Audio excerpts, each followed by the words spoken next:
Caitlin Clark just stood in front of the cameras and did something almost no superstar in sports ever does. She looked straight at the noise surrounding her and told everyone to shut it down. Not with arrogance, not with emotion, but in that calm, controlled, unmistakably Caitlin Clark way that somehow hits even harder. At a heavily watched Indiana Fever training camp press conference, Clark delivered a message that landed like a warning shot, aimed in two directions at once. On one side, the critics who spent days questioning her role, her usage, and her future in the system. On the other, her own massive fan base, who had been loudly defending her, and in the process, turning every small detail around the team into a full-blown controversy.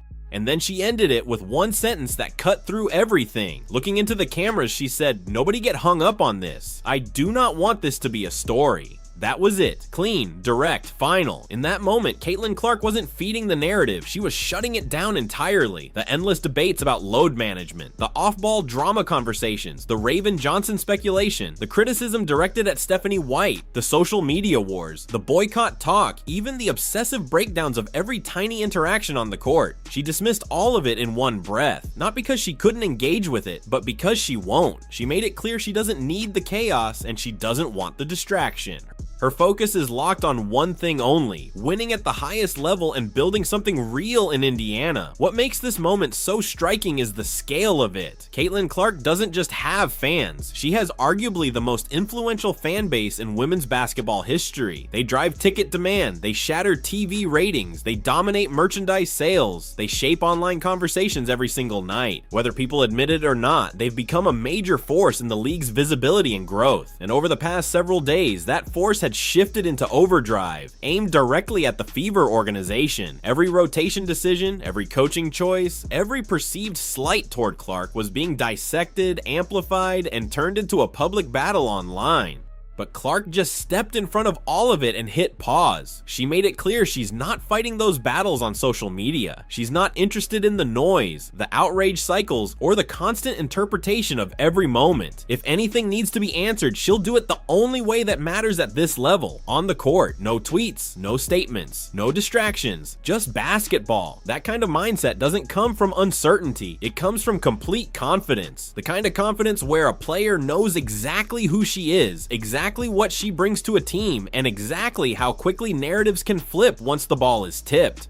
Because when Caitlin Clark gets into rhythm, when she's pulling up from deep, threading impossible passes and stretching defenses beyond recognition, everything else fades fast. The debates, the criticism, the noise, it all disappears the same way it came in. And that's the message she sent without saying it directly. She doesn't need the internet to defend her. She just needs the ball in her hands. And the GOAT is getting ready. Let's take a look.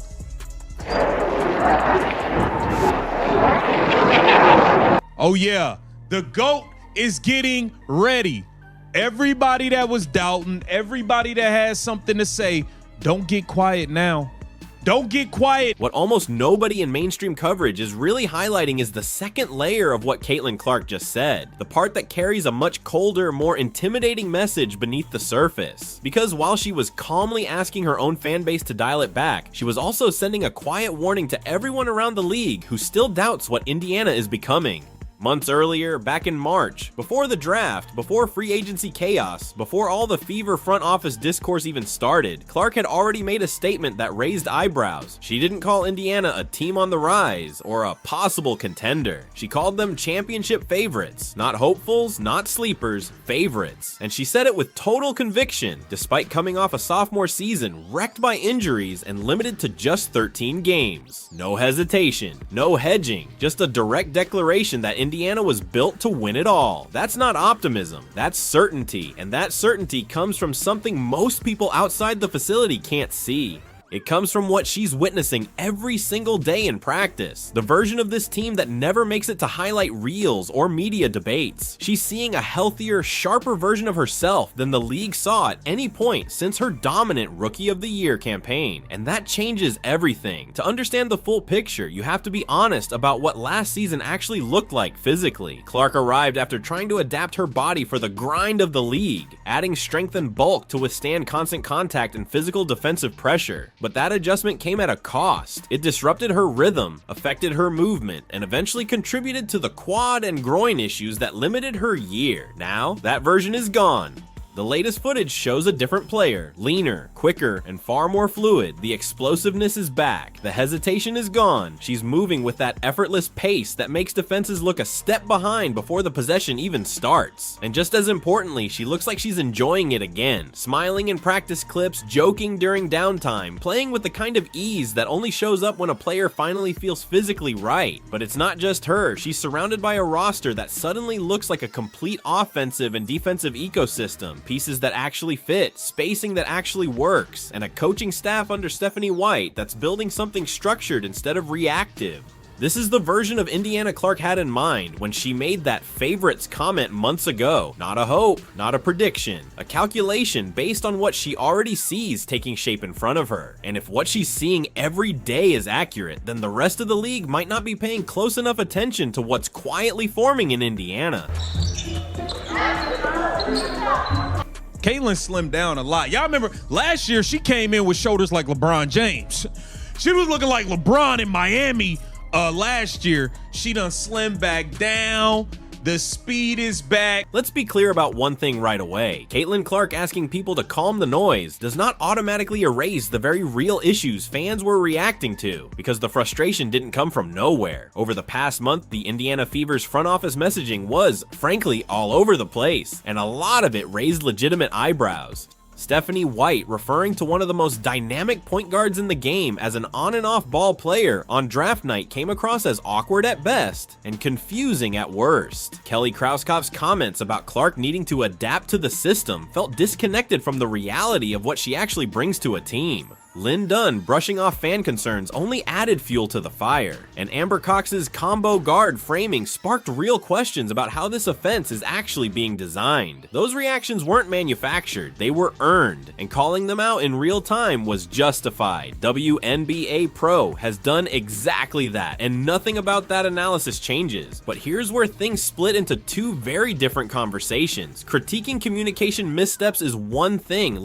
Letting those missteps completely rewrite how you view the on-court identity of a team built around a generational player is something else entirely. And that's the line Caitlin Clark is drawing right now. She's essentially saying, yes, the messaging around the roster may have been messy, but the basketball vision underneath it is still real, and what she's showing in practice is backing that up in a way that's hard to ignore. The Fever recently dropped a training camp clip that immediately took over social media. In it, Clark grabs a loose ball in transition with one hand, doesn't take a single dribble, and in one seamless motion fires a laser-fast pass into the paint to Myisha Hines-Allen. The timing is perfect, the angle is surgical, the pass arrives like it was delivered on a string.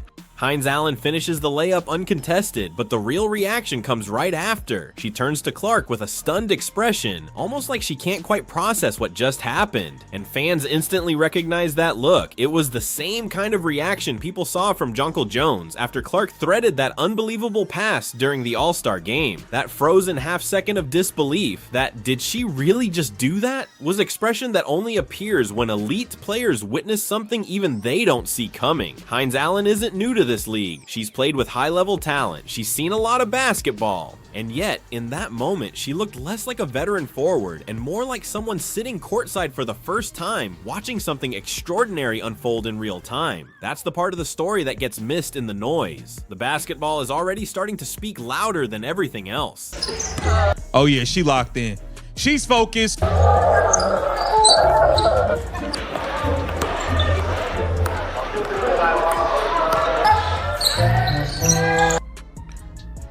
Getting the hands ready. That one-handed laser pass is the real statement. Not the press conference answers, not the polished PR captions, not any carefully worded social media post. That single play is Caitlin Clark's message to every defensive coordinator in the league, because there's no scheme for processing speed like that. There's no defensive coverage designed for someone who reads the floor a half second ahead of everyone else. You can't load manage your way out of a player who already sees the game in layers most defenders haven't even reached yet, and you certainly can't take her off the ball and expect things to slow down. This isn't just a star player, this is a problem that travels, and what's making it even more undeniable is that the league's smartest, most experienced players are starting to say the quiet part out loud, blowing a hole through the long-running narrative that has tried to downplay her impact. Maisha Hines-Allen and Monique Billings just did something that doesn't sit well with the old guard of WNBA discourse. They told the truth without hesitation. Hines-Allen stepped up and made it clear that a huge portion of the league's surge in attention, packed arenas, rising revenue, and the explosion in visibility can be directly tied to Caitlin Clark, not the league as a whole, not vague collective momentum. She pointed at the obvious center of gravity. That kind of honesty doesn't always get rewarded in locker room politics,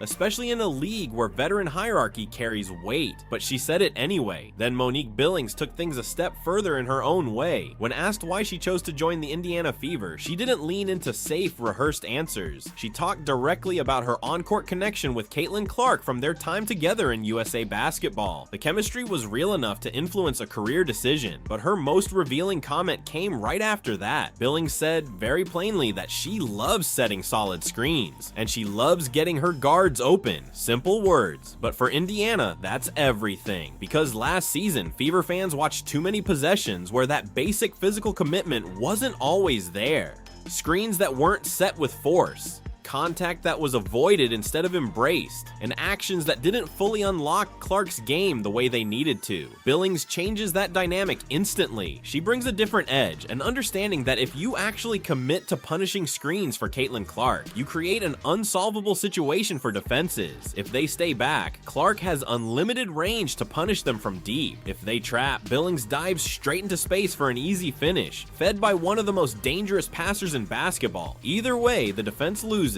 and that's the part that's starting to become impossible to ignore. The more the roster clicks into place around her, the more the entire equation tilts in Indiana's favor. We can look, getting the hands ready. Yeah.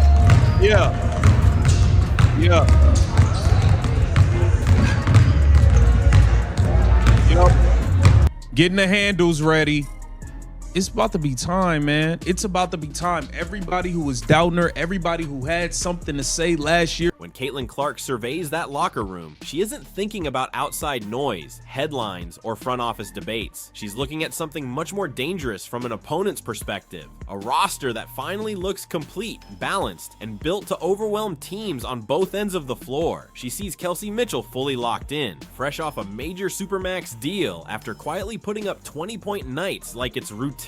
She sees Aaliyah Boston holding down the paint with elite footwork, touch, and control after securing a long-term extension that signals she's the foundation inside. On the perimeter, Lexi Hull is stretching defenses to their limit, coming off a blistering 47% shooting season from deep. Sophie Cunningham brings a different kind of energy altogether, tough, emotional, and completely unafraid to set the tone physically and mentally. But the real shift goes beyond scoring. Clark also sees the defensive structure that's finally starting to take shape around her. Pieces designed specifically to take pressure off her every possession. She sees Justine Pissat, the 6'4" developmental wildcard, switching onto smaller guards, using her length to clog passing lanes and disrupt rhythm before plays even develop. That kind of versatility is a hidden weapon, and Indiana made a real move keeping her in the system. Then there's Raven Johnson, whose presence was unfairly turned into a media storyline before she even settled in. Any idea of tension was quickly shut down by how she's handled herself. Professional, grounded, and focused on learning from the veterans around her. And she's also been very clear about her role.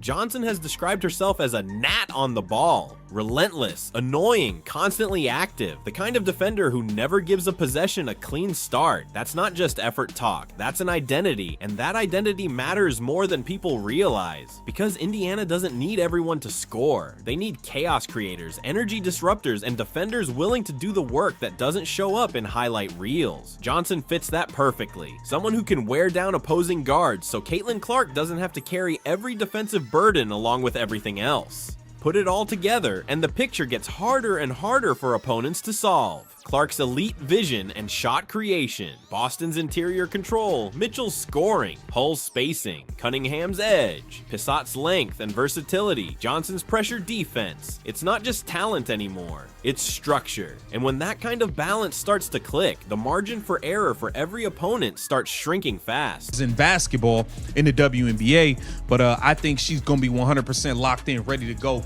for this season. And she's already sending the message in practice. She's locked in and focused. You see her working on the handles, all types of stuff.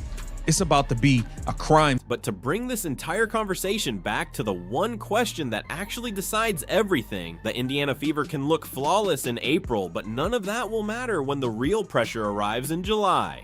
Right now, everything looks smooth, the energy is high, the execution is sharp, and the superstar at the center of it all looks completely locked in and comfortable. On the surface, it's exactly what you want heading into a season, but training camp perfection doesn't win championships. The real examination comes later, when fatigue sets in, when scouting reports tighten, and when playoff-level defenses start throwing chaos at everything you've built. And in that moment, all eyes shift to head coach Stephanie White. White has a proven track record. She's built tough, disciplined, defense-first teams that thrive on structure and accountability. That part of her identity is not in question, but coaching that kind of system is very different from managing a once-in-a-generation offensive talent like Caitlin Clark, someone who doesn't just operate within a system, but bends the system around her. That's where the real tension lives, because the biggest threat to Indiana's ceiling isn't necessarily the opponent on the floor, it's the possibility of over-control from the sidelines. White's coaching style has historically leaned towards structure, precision, and defined half-court execution. That works for most teams. But Clark isn't most players. She disrupts structure by nature. She is the flow of the offense. So what happens when the playoffs arrive and an opposing defense throws something unconventional at Indiana? Junk coverages, traps, disguised zones designed to break rhythm and force hesitation. Does White tighten her grip, trying to manually correct every possession from the sideline? Or does she adapt in real time, trust the processing power of her star, and step back just enough to let greatness solve problems in motion? That's the decision that will define everything, because history is full of examples where rigid coaching frameworks unintentionally limited transcendent offensive talent, players who needed space, trust, and freedom rather than constant correction. Caitlin Clark is the engine of this offense. That much is clear, which means the hardest job for Stephanie White this season isn't designing plays for her. It's knowing when not to interfere with the player who can already see solutions faster than anyone else on the floor. I don't feel like Caitlin Clark's already the best point guard in the league. I think Caitlin Clark's the best player in the league, and I believe that she's going to show it this year. Last year was a string of bad luck and injuries. I think maybe she bulked up a little bit too much. Okay. Bulked up maybe a little bit too much because she was having those quad issues in training camp. She was dealing with this stuff. So I think maybe she bulked up a little bit too much last season because she was trying to put as much armor on as possible to play prison. Here's the simple truth every Indiana Fever supporter and every skeptic watching from a distance needs to understand right now. Caitlin Clark is fully healthy. No restrictions, no limitations, no easing into rhythm. She's operating at full capacity, and she already reminded the basketball world of exactly who she is. She dominated the FIBA qualifiers, walked away with MVP honors, and looked like she hadn't missed a beat. Then she arrived at training camp and immediately set the tone, not with noise or statements, but with play, with pace, with vision, with that unmistakable creativity that separates her from everyone else on the floor. While the outside world got caught up in manufactured storylines and front office chatter, Clark did the opposite. She calmly shut down the distractions, telling fans in her own way not to get lost in the noise. And at the same time, she made something else very clear. She believes this is a championship caliber team, not cautiously, not hypothetically, directly. And she backed it up the only way she ever does, on the court, with passes that spread across social media instantly, with reads that remind everyone why she has become one of the most impactful and valuable figures in all of women's basketball on and off the floor. Now the real action is right around the corner. Drop your prediction below, because once preseason tips off in a matter of days, we're about to find out exactly what a fully healthy, fully unlocked version of Caitlin Clark looks like against real opponents. The wait is almost over.